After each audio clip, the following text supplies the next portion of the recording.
Hello and welcome to FEMA 1999। FEMA 1999 के 8th session में आप सबका हार्दिक स्वागत है। मैं हूं CA Atul Kumar Chaturvedi, fellow member of ICAI.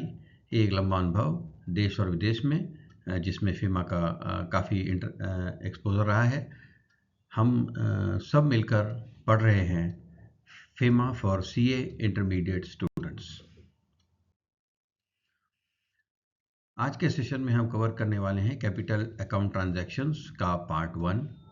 ये कैपिटल अकाउंट ट्रांजैक्शंस क्या होता है ये हम पहले डिस्कस कर चुके हैं, एक बार रिव्यू करते हैं quickly. Section 2E of FEMA, capital account transactions means a transaction which alters the assets or liabilities, including contingent liabilities, outside India of persons resident in India, or assets or liability in India of persons resident outside India। हम right hand side पे जो chart है उसको देखते हैं carefully, उससे easy हो जाएगा। जो ब्लू बॉक्सेस हैं उसमें हम रेजिडेंट इन इंडिया और रेजिडेंट आउटसाइड इंडिया को कवर कर रहे हैं। एक ग्रीन लाइन से हम इंडिया और आउटसाइड इंडिया की टेरिटरी को कवर कर रहे हैं। यदि कोई resident in India assets liabilities outside India में चेंज लाता है तो फिर वो कैपिटल अकाउंट ट्रांजैक्शन हो जाएगा। उसी तरीके से यदि कोई ट्रांजैक्शन रेजिडेंट आउटसाइड इंडिया की एसेट्स लायबिलिटी जो कि इंडिया में है उसमें चेंज आता है तो फिर वो कैपिटल अकाउंट ट्रांजैक्शन हो जाएगा। इससे ये भी समझ में आता है यदि कोई रेजिडेंट इन इंडिया है और उसकी एसेट्स लायबिलिटीज इंडिया के अंदर ही चेंज हो रही हैं तो फिर वो फेमा पर्पज से कैपिटल अकाउंट ट्रांजैक्शंस नहीं है। उसी तरीके से यदि किसी रेजिडेंट आउटसाइड इंडिया की assets liabilities outside India change हो रही हैं तो वो भी कैपिटल अकाउंट ट्रांजैक्शंस नहीं है इस पर्पस के लिए।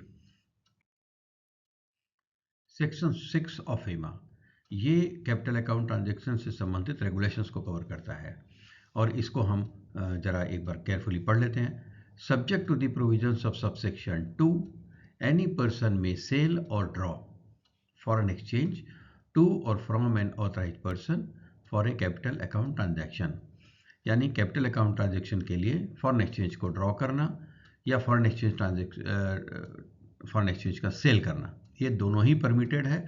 Cell of course foreign exchange उस केस में होगी जिस केस में इन्वेस्टमेंट या कैपिटल फ्लोज इंडिया में आ रहे होंगे, और आउटफ्लो या ड्रॉल उस केस में होगा जिस केस में कि कोई फॉरेन एक्सचेंज इंडिया से आउटफ्लो कर रही होगी, यानी बाहर में कोई इन्वेस्टमेंट जा रही होगी।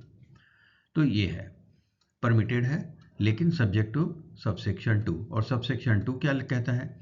द रिजर्व बैंक में in consultation with the central government specify any class or classes of capital account transactions involving debt instruments। Debt instruments को हाईलाइट किया गया है क्योंकि reserve bank of India debt instrument से संबंधित रेगुलेशंस बनाएगा, इसके लिए इसको कवर किया गया है mainly. Which are permissible, the limit up to which foreign exchange shall be admissible for such transactions, any conditions which may be placed on such transactions. तो सम इन सब्सटेंस ये कि कैपिटल अकाउंट ट्रांजैक्शंस परमिटेड है, लेकिन उससे संबंधित limits भी डाली जा सकती हैं, कंडीशंस भी डाली जा सकती हैं। और इसमें यह कहा गया कि रिजर्व बैंक ऑफ इंडिया बनाएगा रेगुलेशंस या वो उस तरह की लिस्ट बनाएगा कौन से ट्रांजैक्शंस परमिटेड है कौन से परमिटेड नहीं है। Provided that the reserve bank और the central government shall not impose any restrictions on the drawal of foreign exchange for payment due on account of amortization of loans or for depreciation of direct investments in the ordinary course of business। ये एक तरीके से overseas investors को दिया गया assurance है कि हम कंडीशंस इंपोज कर सकते हैं, लेकिन एक बार आपने इंडिया को कोई लोन दे दिया तो उसकी रिपेमेंट के ऊपर हम कोई रिस्ट्रिक्शन लगाने वाले नहीं हैं। ये बहुत इंपॉर्टेंट है from a credit worthiness point of view of the country. तो आगे बढ़ते हैं। सब सेक्शन 2 है, ये सेक्शन 2 का ही एक तरह से कंटिन्यूएशन लैंग्वेज है। दी central government may in consultation with the reserve bank prescribe any class or classes of capital transactions not involving debt instruments which are permissible, the limit up to which foreign exchange shall be admissible for such transactions and any conditions which may be placed on such transactions. तो देखिए language में बेशक लिखा है subject two subsection 2, लेकिन truth ये है कि सबसेक्शन 2 एंड 2A दोनों को ही फॉलो करते हुए आप कोई फॉरेन एक्सचेंज ट्रांजैक्शन कर सकते हैं। यानी जो सेंट्रल गवर्नमेंट के बनाए गए रूल्स हैं और उनकी जो कंडीशंस हैं और आरबीआई के बनाए गए रूल्स और कंडीशंस, दोनों को फॉलो करके आप आगे बढ़ सकते हैं। अब आता है subsection 4 of section 6। 4 and 5 related या सिमिलर टाइप ऑफ सेक्शंस हैं with a mirror type of application. इसको अभी हम समझ लेते हैं। ये पहले इसको हम राइट में देखते हैं जो ग्राफ है, जिससे कि इसको देखने में आसानी होगी। एक पर्सन है जो कि रेजिडेंट इन इंडिया है और आउटसाइड इंडिया में करेंसी, सिक्योरिटी या इमूवेबल प्रॉपर्टी एग्जिस्ट कर रही है।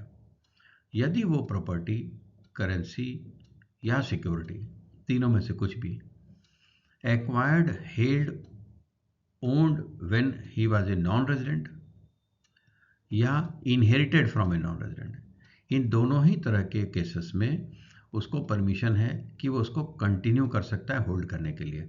तो इस लैंग्वेज को थोड़ा केयरफुली फिर से पढ़ते हैं। ए person resident in India may hold, own, transfer और invest HOTI in foreign currency, foreign security or any immovable property situated outside India if such currency, security or property was acquired, held or owned by such person when he was resident outside India or inherited from a person who was resident outside India। इसका बहुत simple example है। यदि किसी का कोई relative मान लीजिए France में रहता है और उसके पास में कोई रियल एस्टेट है, प्रॉपर्टी है, एग्रीकल्चरल लैंड है, कुछ भी है, अगर वो प्रॉपर्टी वो इनहेरिट कर देता है, यानी उससे वो प्रॉपर्टी किसी इंडियन रेजिडेंट को इनहेरिट हो जाती है, उसके फॉर एग्जांपल उसके किसी रिलेटिव को इनहेरिट हो जाती है, तो वो प्रॉपर्टी आप होल्ड कर सकते हैं, कंटिन्यू टू होल्ड कर सकते हैं। उसी तरीके से आप बाहर जाते हैं, जॉब करते हैं, आप कुछ करेंसी एक्वायर करते हैं, सिक्योरिटी एक्वायर करते हैं, इमूवेबल प्रॉपर्टी एक्वायर करते हैं, तो सबसेक्शन 4 ऑफ सेक्शन 6 ये कहता है कि आप उसको कंटिन्यू कर सकते हैं। You can continue to hold, own, transfer और इन्वेस्ट। तो ये इसका पिक्चर है। नेक्स्ट सेक्शन इसका जस्ट रिवर्स है। A person resident outside India, पिछले में था पर्सन रेजिडेंट इन इंडिया, यहाँ पे है resident outside India, may hold, own, transfer or invest in Indian currency, security or any immovable property situated in India if such currency, security or property was acquired, held or owned by such person when he was resident in India or inherited from a person who was resident in India। इसका क्या मतलब निकला? इसका मतलब ये निकला कि यदि कोई पर्सन रेजिडेंट आउटसाइड इंडिया है, और ऐसा ये बहुत कॉमन चीज़ है, क्योंकि कोई भी इंडियन जब ट्रांसफ़र बाहर जॉब लेके जाता है या अपना बिजनेस करने के लिए चला जाता है या इवन अदरवाइज रिलोकेट हो जाता है, तो ऐसा अक्सर होता है कि उसकी इंडिया में कोई प्रॉपर्टी होती है। तो क्या वो उस प्रॉपर्टी को कंटिन्यू कर सकता है? तो आंसर है यस, वो कर सकता है according to subsection 5 of section 6। इसमें हम देख रहे हैं कि एक पर्सन रेजिडेंट आउटसाइड इंडिया है, उसकी करेंसी, सिक्योरिटी या इमूवेबल प्रॉपर्टी इंडिया में है। ये जब वो रेजिडेंट रहते हुए यदि उन्होंने एक्वायर करी थी तो वो कंटिन्यू कर जाएगी। अगर उनके रेजिडेंट आउटसाइड बनने के बाद अगर एक्वायरिंग करने की बात हो रही है, in that case different regulations apply हो जाएंगे। So this is the message here. मैं समझता हूँ ये चीज़ क्लियर हो गई होगी। और स्पेसिफिकली ये चीज़ इसलिए भी समझना ज़रूरी है, एक एग्जाम्पल के तौर पर ले लेते हैं। एग्रीकल्चरल लैंड है, फार्म हाउस है, प्लांटेशंस है, आज इसके लिए एक बेसिक कंडीशन है जो कि आपको सिटीजन भी होना चाहिए और रेजिडेंट भी होना चाहिए। तो अगर कोई Indian citizen for example US चला जाता है, उसकी जो एग्रीकल्चरल लैंड है उसका क्या होगा? वो नई लैंड तो एक्वायर नहीं कर सकता, लेकिन पुरानी लैंड का क्या होगा? तो इसमें ये कहा गया है कि यस, वो कंटिन्यू रह जाएगी। ही cannot acquire new land, but जो उसके पास पहले से थी वो कंटिन्यू कर जाएगी। तो मेरे ख्याल से ये पॉइंट ऑफ क्लियर हो गया।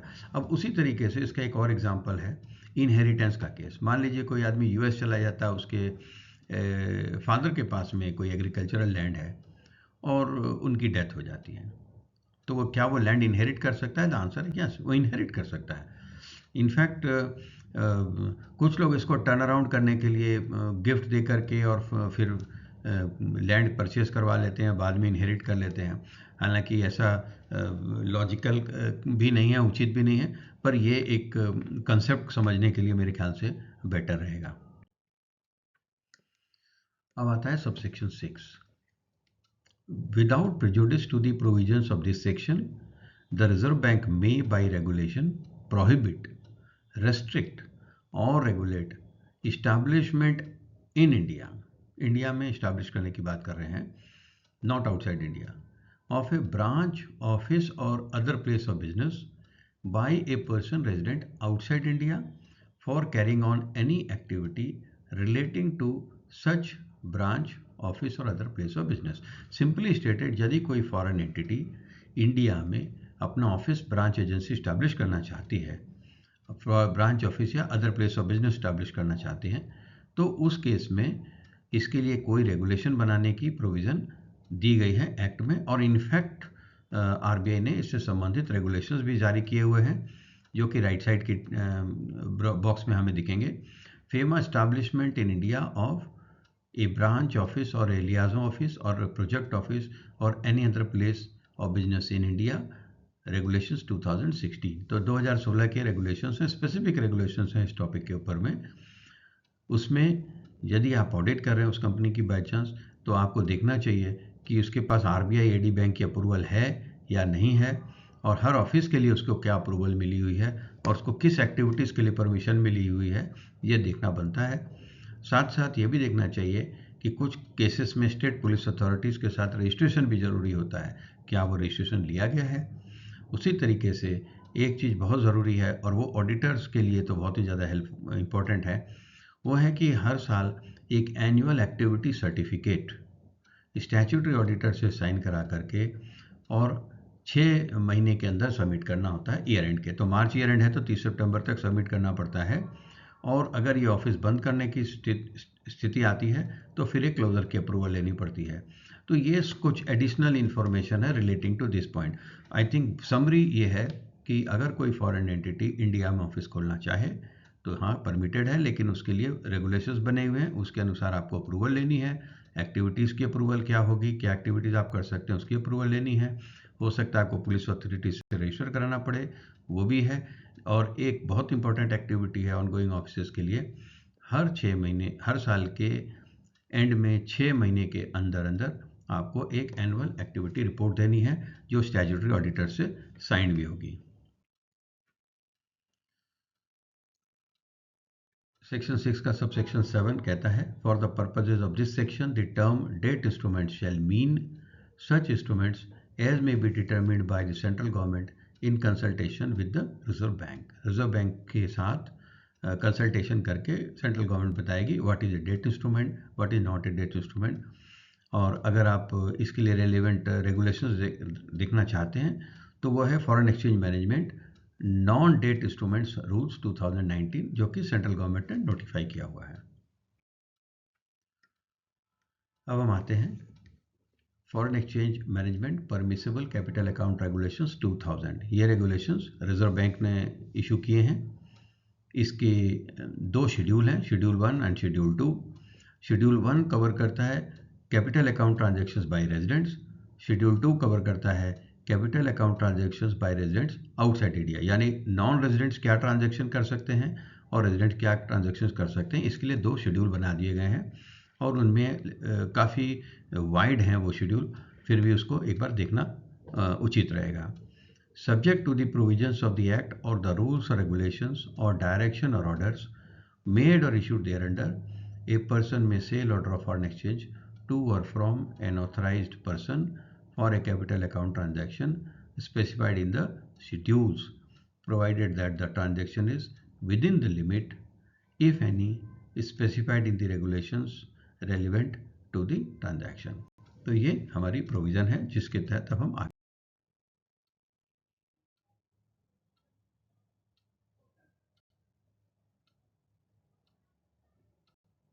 बढ़ रहे हैं। ये है शेड्यूल 1, छोटा सा शेड्यूल है। Permissible classes of transactions made by persons resident in India. क्या आइटम है? 11 आइटम है। Investment by a person resident in India in foreign securities, कोई इंडिया का रेजिडेंट फॉरेन सिक्योरिटीज़ में इन्वेस्ट कर सकता है। Foreign currency loans raised in India and abroad by a person resident in India, Bharat का कोई रेजिडेंट फॉरेन करेंसी में loan ले सकता है, इंडिया में भी ले सकता है, अब्रॉड भी ले सकता है। इंडिया में आप देखेंगे FCNRB लोन्स कई बैंक्स देते हैं, कभी कभी इंपोर्ट बैंक ऑफ इंडिया भी देता है, कुछ foreign currency loans on lending के माध्यम से भी दिए जाते हैं। तो वो तमाम चीज़ें रेज्ड इन इंडिया की कैटेगरी में आ गई। एंड अब्रॉड ये तो खैर कॉमन रूट है जिसके माध्यम से मेजर कॉरपोरेट्स फंड रेज करते हैं। इसके अलावा जो प्राइवेट ऑर्गेनाइजेशंस हैं वो अक्सर अपने पेरेंट कंपनियों से इस रूट से फंड लिया करती हैं। Transfer of immovable property outside India by a person resident in India, transfer में एक्वायर भी आता है, सेल भी आता है, तो तमाम चीज़ें इसमें कवर हो जाती हैं। तो immovable property outside India permitted है government for a person resident in India. Guarantees issued by a person resident in India in favour of a person resident outside India, India के बाहर कोई व्यक्ति है उसके फेवर में गारंटी एक resident Indian दे सकता है।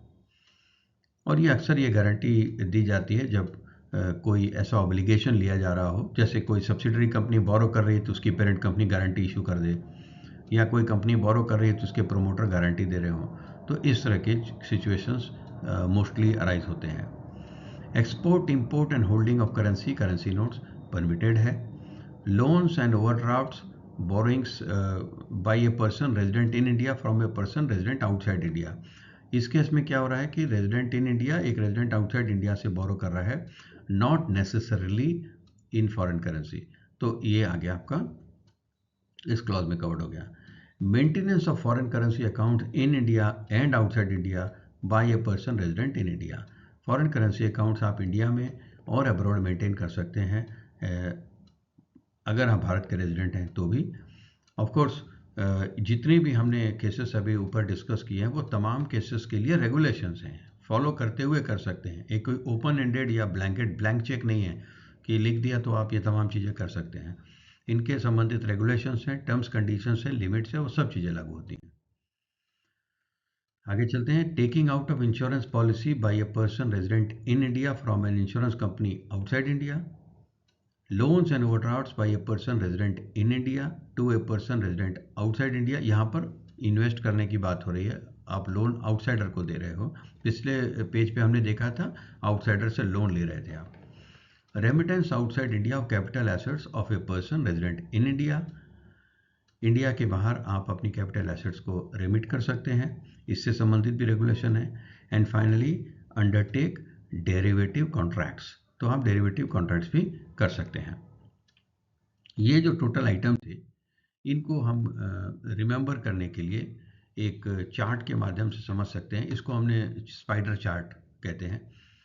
सेंटर में है permitted capital account transactions for residents को क्या क्या ट्रांजेक्शन्स परमिटेड है। देखिए राइट साइड में 3 ट्रांजेक्शन्स हैं, they are mostly to do with the asset side. Investment in foreign securities, loan to person resident outside India and maintenance of foreign currency accounts. ये जो red character में हमने red font में लिखे हुए हैं ये एसेट साइड के ट्रांजैक्शन हैं। फिर 2 एरो निकलते हैं India as well as abroad, तो आप इंडिया में भी अकाउंट खोल सकते हैं, अब्रॉड भी खोल सकते हैं। फिर लेफ्ट साइड में हमने 3 आइटम ऐसे देखे हैं जो लाइबिलिटी साइड को पर्टेन करते हैं या कंटिजेंट लाइबिलिटी को पर्टेन करते हैं। पहला foreign currency loans in India as well as abroad, फिर loan from person resident outside India, ये आपका लोन लेंगे तो फिर आपकी लायबिलिटी साइड में आएगा। Finally guarantee in favour of person resident outside India, इस केस में आपकी कंटिजेंट लायबिलिटी खड़ी होती है। तो 3 एसेट साइड के आइटम, 3 लायबिलिटी साइड के आइटम, 3 वो आइटम जो दोनों तरफ से हो सकते हैं। Remittance of capital assets outside India की बात हो रही है, transfer of immovable property outside India की बात हो रही है, फॉरेन करेंसी को इंपोर्ट करना, एक्सपोर्ट करना या होल्ड करना की बात हो रही है। तो ये हो गए 3, 3, 6 और 3 9 ट्रांजैक्शन। 2 ट्रांजैक्शन हमने नीचे दिए हुए हैं, insurance policy from person resident outside India and finally derivative contracts. तो इस तरीके से चार्ट बना के हम ये 11 आइटम्स को रिमेंबर कर सकते हैं, मेमोरी में रखने में आसानी होती है। इसमें एक नोटेबल एक्सेप्शन आप देखेंगे कि नोटेबल पॉइंट इसमें मिसिंग है, तो वो हमको जब हम पार्ट 2 पढ़ेंगे तब हमको क्लियर हो जाएगा। FDI लोन्स बाहर से लेना परमिटेड है, चाहे फॉरेन करेंसी लोन हो या लोन फ्रॉम PROI है, व्हाट अबाउट इक्विटी इन्वेस्टमेंट? इतनी सारी जो FDI हमारे देश में आती है वो कहाँ जाएगी? तो वो FDI परमिटेड है, उसके लिए नॉन डेट इंस्ट्रूमेंट रूल्स भी हैं, और उसको हम जब पार्ट 2 अपना कवर करेंगे, शेड्यूल 2 कवर करेंगे, तो उसके बाद हम समराइज़ करेंगे तो वो चीज़ हमारे सामने आ जाएगी। इसके साथ ही हमारा ये सेशन समाप्त होता है। हमें उम्मीद है कि आपको इन सेशंस के माध्यम से फॉरेन एक्सचेंज मैनेजमेंट एक्ट 99 को समझने में मदद मिल रही होगी। आपसे आग्रह रहेगा आप इस प्रेजेंटेशन को लाइक करें, दूसरों के साथ शेयर करें और चैनल्स को सब्सक्राइब कर लें। बहुत बहुत धन्यवाद हमारे साथ जुड़े रहने के लिए, और उम्मीद करता हूँ कि आप अगले सेशंस में भी हमारे साथ में जुड़े रहेंगे। Thank you very much.